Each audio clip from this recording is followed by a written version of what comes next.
Hello everyone, welcome to our channel. Last video में हमने देखा था इन्वेस्टिगेशन का प्रोसीजर। इस वीडियो में हम देखेंगे चैप्टर 13 का सेक्शन 179 जो हमें बताता है कि किस तरीके से विटनेसेस को पुलिस स्टेशन में बुलाया जाता है, किस विटनेस को हम बुला सकते हैं। उसके बाद हम देखेंगे विटनेस के कैसे स्टेटमेंट रिकॉर्ड किए जाते हैं और उन स्टेटमेंट को क्या हम आगे फर्दर इंक्वायरी और ट्रायल में यूज कर सकते हैं कि नहीं। तो हम स्टार्ट करते हैं अपने सेक्शन 179 से।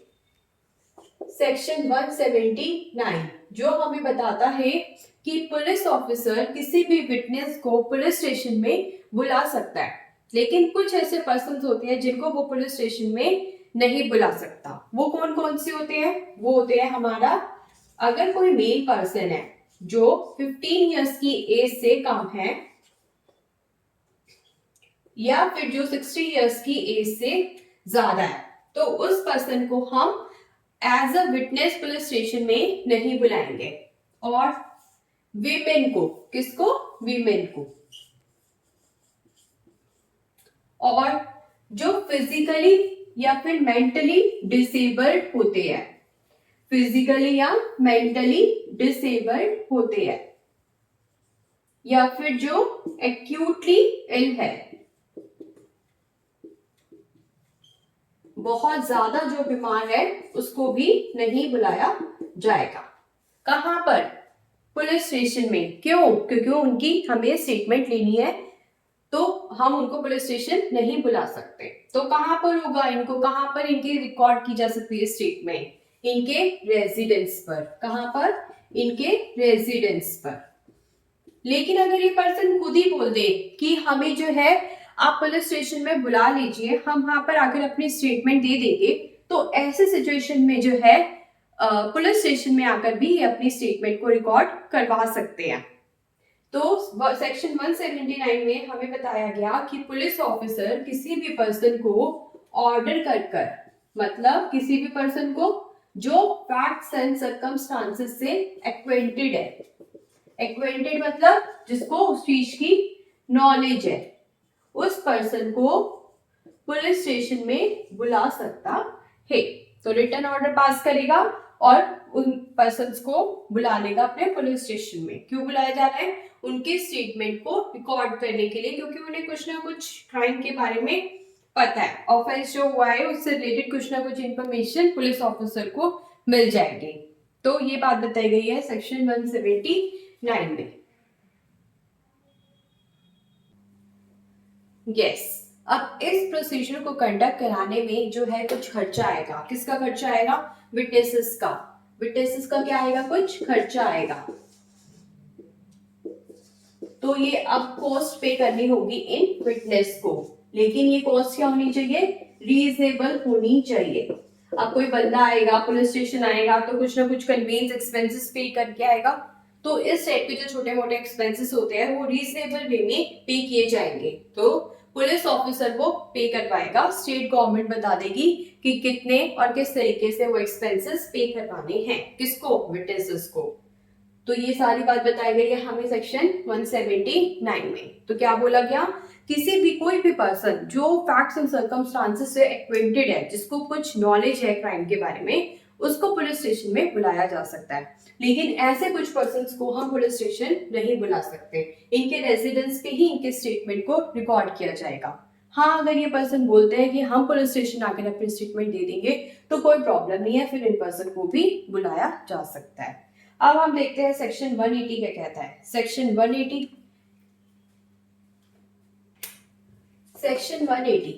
सेक्शन 180 अब बात करता है किसकी? एग्जामिनेशन की। अभी हमने विटनेस को कहां बुलाया? Police station. अब विटनेस कहां आ गया है हमारे?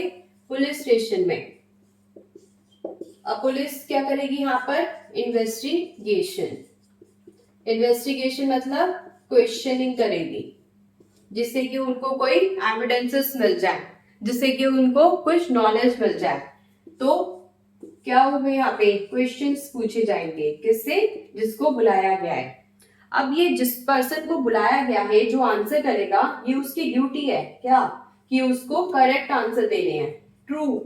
करेक्ट मीन्स यहाँ पर ट्रू आंसर उसको देने हैं। जो उसे सच पता है वो उसे बताना है, ये उसकी ड्यूटी है। अब इन्वेस्टिगेशन में कुछ ऐसे क्वेश्चंस भी पूछे जा सकते हैं जिससे कि उसको लगे कि उसी के ऊपर चार्जेस जो है वो लग जाएंगे या किसी टाइप की पेनल्टी लग जाएगी या फॉरफीचर हो सकता है। तो ऐसी सिचुएशन में ये पर्सन बाउंड नहीं होगा किस चीज के लिए, आंसर्स को देने के लिए। किसी पर्सन को बुलाया गया और क्वेश्चन किए गए, लेकिन अब ऐसा क्वेश्चन है कि जिससे कि उस पर्सन जिसको बुलाया गया है विटनेस को, उसको लग रहा है मेरे ऊपर चार्जेस लग जाएंगे, तो उसको इन आंसर्स की देने की नीड नहीं है, वो उनको छोड़ भी सकता है, कुछ नहीं बताएगा। ठीक है, तो ये बात बताई गई है हमारे एग्जामिनेशन के टाइम पर। तो पुलिस स्टेशन में विटनेस आता है, उसका एग्जामिनेशन होता है, जो भी क्वेश्चन पूछे जाते हैं वो उसको सही सही बताने होते हैं, ट्रू बताने होते हैं। लेकिन अगर ऐसे क्वेश्चन है जिसकी वजह से उसी पर चार्जेस फ्रेम कर दिए जाए तो उसको आंसर करना जरूरी नहीं है उसके लिए। और किसी अगर विमेन से पूछा जा रहा है, किसी विमेन से, ऐसी विमेन जिसके अगेंस्ट कुछ स्पेसिफाइड सेक्शंस में क्या हुआ है, क्राइम हुआ है, तो ऐसी विमेन जो है अपनी स्टेटमेंट देगी तो वो किसको देगी, किसी विमेन पुलिस ऑफिसर को, या फिर अगर वो प्रेजेंट नहीं है तो किसी भी विमेन ऑफिसर को। तो कुछ स्पेसिफाइड सेक्शंस है जिसमें विमेन के अगेंस्ट क्राइम होता है, तो ऐसे सिचुएशन में उस विमेन को अपना आंसर करना है विमेन पुलिस ऑफिसर को या फिर विमेन ऑफिसर को। तो ये बात बताई गई है हमारे सेक्शन 180 में।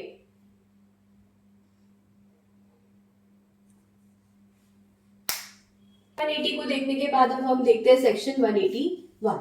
तो सेक्शन 179 में बताया गया किस पर्सन को हम पुलिस स्टेशन में बुला सकते हैं, और फिर उसके बाद 180 में बताया कि विटनेसेस का कैसे एग्जामिनेशन होगा। अब बताया गया है कि उनका एग्जामिनेशन होगा तो वो जो स्टेटमेंट देंगे उसको रिकॉर्ड किया जाएगा। तो रिटन में भी उन स्टेटमेंट को रिकॉर्ड किया जा सकता है, किनको, जो भी स्टेटमेंट हमारे विटनेस ने दी है। लेकिन जो भी स्टेटमेंट रिटन में मर्जी है पुलिस ऑफिसर की, वो उसको राइटिंग में रिड्यूस कर सकता है, नेसेसरी नहीं है। और जितने भी विटनेस होंगे उनके सेपरेट सेपरेट जो है वो रिकॉर्डिंग की जाएगी। मान लो हमने 3 विटनेस बुलाए थे, तो इन तीनों विटनेस ने स्टेटमेंट दी, तो अब इस स्टेटमेंट्स को अगर राइटिंग में रिड्यूस किया जा रहा है तो अलग अलग किया जाएगा, सेपरेटली, अलग अलग रजिस्टर्स होंगे।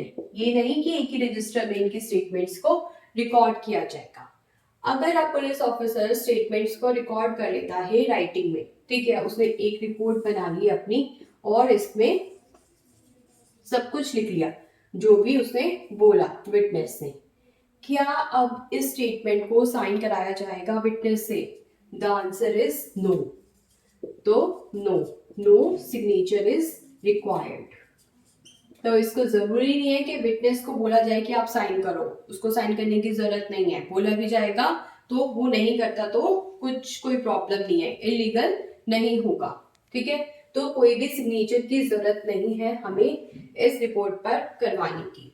ठीक है, अब क्वेश्चन आता है कि अब ये रिपोर्ट बनाई गई है तो क्या अब हम इसे इन्वेस्टिगेशन में बनाई गई है, क्या इंक्वायरी और ट्रायल के स्टेज पे हम इसको यूज कर सकते हैं? हमें पता है हमारे क्रिमिनल प्रोसीजर में कितने स्टेज होते हैं, 3। सबसे पहले इन्वेस्टिगेशन होती है, कौन करता है? हमारा पुलिस ऑफिसर। कौन? Police officer. उसके बाद होती है इंक्वायरी। इंक्वायरी कौन करता है? मैजिस्ट्रेट। और उसके बाद होता है ट्रायल, वो भी कौन करता है? मैजिस्ट्रेट। तो ये जो हमने स्टेटमेंट रिकॉर्ड करी है वो हमने अपने इन्वेस्टिगेशन के स्टेज पे की है। पुलिस ऑफिसर के सामने कोई स्टेटमेंट हमने रिकॉर्ड की है, और ये बात हमें पता है कि पुलिस ऑफिसर के सामने अगर कोई भी स्टेटमेंट रिकॉर्ड होती है तो उसको एज एन एविडेंस यूज नहीं किया जा सकता, क्योंकि ये माना जाता है कि हो सकता है पुलिस ने उसको डराकर धमकाकर वो स्टेटमेंट एक्सट्रैक्ट कर लो। तो इसलिए पुलिस ऑफिसर के सामने दी हुई स्टेटमेंट को आगे किसी भी एविडेंसेस की तरह यूज नहीं किया जा सकता। आगे स्टेजेस आएंगी इंक्वायरी, ट्रायल, जो मजिस्ट्रेट के सामने होंगे, तो इस रिपोर्ट को एज एन एविडेंस वहां पर यूज नहीं किया जा सकता। ये सिर्फ पुलिस ऑफिसर अपनी छानबीन कर रहे हैं, अपनी इन्वेस्टिगेशन कर रहे हैं, सिर्फ ये पता लगा रहे हैं कि कुछ केस बन रहा है या नहीं बन रहा, चार्जेस फ्रेम हो रहे हैं कि नहीं हो रहे। पुलिस ऑफिसर को एफआईआर रिकॉर्ड होने के बाद इन्वेस्टिगेशन करनी होती है। इन्वेस्टिगेशन में बताना होता है कि कुछ केस बन रहा है कि नहीं बन रहा। बनता है तो वो क्या प्रोवाइड करते हैं, चार्जशीट। नहीं बनता तो क्लोजर रिपोर्ट, और आगे किसको चली जाती है, मैजिस्ट्रेट को। तो उसके बीच जो भी वो काम करते हैं, जिस कोई भी रिपोर्ट बनाते हैं, तो उसको एविडेंस के लिए यूज नहीं किया जा सकता। लेकिन इसका एक प्रोविजो है, वो क्या कहता है, प्रोविजो है जिसमें हम इस स्टेटमेंट को यूज कर सकते हैं। किस सिचुएशन में? फॉर एग्जाम्पल क्या होता है, मान लो एक सिचुएशन ऐसी हुई कि किसी विटनेस को बुलाया गया और उसने क्राइम को होते हुए देखा, और बाद में जिस भी वेपन से किसी पर्सन को जिसने एक्यूज ने मारा था, उस वेपन को उसने छुपाते हुए देख लिया। तो ये एक तरीके ये ऐसी सिचुएशन है कि किसी ने किसी का मर्डर कर दिया, तो जो भी क्रिमिनल था उसने उस वेपन को छुपाया, एक बैग में छुपाया और जाकर एक रूम के लॉकर में रख दिया। अब जो विटनेस था उसने उसको ऐसे करते हुए देख लिया, तो अब पुलिस ने उस विटनेस से पूछा क्या आपने ऐसा होते हुए देखा है कि वेपन कहाँ छुपाया? तो वो कहता है हाँ मैंने देखा है, और मैंने देखा था कि वो एक रूम में गया था, वहां पे एक लॉकर था और लॉकर के अंदर उसने उसको रख दिया था। एक बड़ा सा स्वॉर्ड था, एक बड़ा सा स्वॉर्ड था, तो वो उसने वहां पर रख दिया। कहाँ पर? अलमीरा में। अब पुलिस इस स्टेटमेंट के बेसिस पर उस रूम में जाती है, उस लॉकर को ओपन करती है जो विटनेस ने बताया, और वहां पर वही वेपन मिल जाता है। तो इसका मतलब क्या हुआ, जो भी स्टेटमेंट विटनेस ने दी वो ट्रू थी, और प्रूव भी हो गई कि इसमें कोई भी डाउट नहीं रहा कि ये जो है हमारी स्टेटमेंट गलत हो सकती है, झूठी हो सकती है, फैब्रिकेटेड हो सकती है। तो ऐसे स्टेटमेंट को लेटर ऑन यूज किया जा सकता है। Yes, it can be used. तो मतलब स्टेटमेंट इस टाइप की है जो लेटर ऑन प्रूफ भी हो गई, तो फिर उस स्टेटमेंट को आगे इंक्वायरी और ट्रायल के स्टेज पर यूज किया जा सकता है। किस पर्पस के लिए यूज किया जाएगा? उसको सिर्फ और सिर्फ दो पर्पस के लिए ही हम यूज कर सकते हैं। दो पर्पस इन द सेंस मतलब उसको जब भी विटनेस का री एग्जामिनेशन होगा उस टाइम पर यूज किया जा सकता है, या फिर कॉन्ट्राडिक्शन के लिए। तो कॉन्ट्राडिक्शन के लिए या फिर री एग्जामिनेशन के लिए यूज किया जा सकता है।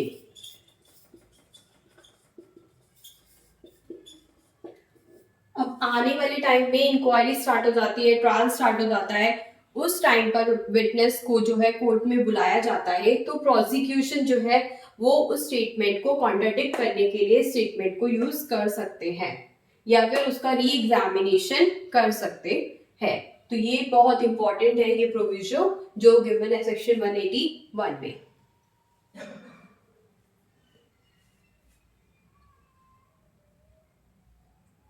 181 के बाद अब हमारा आता है लास्ट सेक्शन, जो हमें बताता है आईटीपी के बारे में। आईटीपी मतलब इंड्यूसमेंट, थ्रेट और प्रॉमिस। और कौन नहीं कर सकता ये चीज? ऑब्वियसली हम किसके रिगार्ड में कहते हैं? पुलिस ऑफिसर के रिगार्ड में हम ये बातें बोलते हैं। तो सेक्शन 182 आज का लास्ट सेक्शन देख लो, आईटीपी। तो किसी भी तरीके का प्रॉमिस, किसी भी तरीके की थ्रेट, किसी भी तरीके की इंड्यूसमेंट। इंड्यूसमेंट मतलब बहलाना, फुसलाना, किसी भी तरीके का ब्राइब करना, उसको हम बोल सकते हैं इंड्यूसमेंट। थ्रेट मतलब धमकी देना, प्रॉमिस करना कि अगर तुम मुझे सच्चाई बता दोगे तो मैं ऐसा करूंगा, तुम मुझे सच्चाई बता दोगे तो मैं वैसा करूंगा। तो ये चीजें नहीं कर सकता कौन? Police officer. ये बताई गई है हमें सेक्शन 182 में। तो हमने आज की क्लास में चार सेक्शन देखे, 180, 181, 182 एंड 179, 180, 181 एंड 182। नेक्स्ट वीडियो में हम देखेंगे सेक्शन 183 जो हमें बताता है कन्फेशन के बारे में। तो कन्फेशन जब पुलिस के सामने होता है तो क्या प्रोसीजर रहता है, क्या रूल्स फॉलो किए जाते हैं, तो हम देखेंगे सेक्शन 183 नेक्स्ट वीडियो में। Thank you.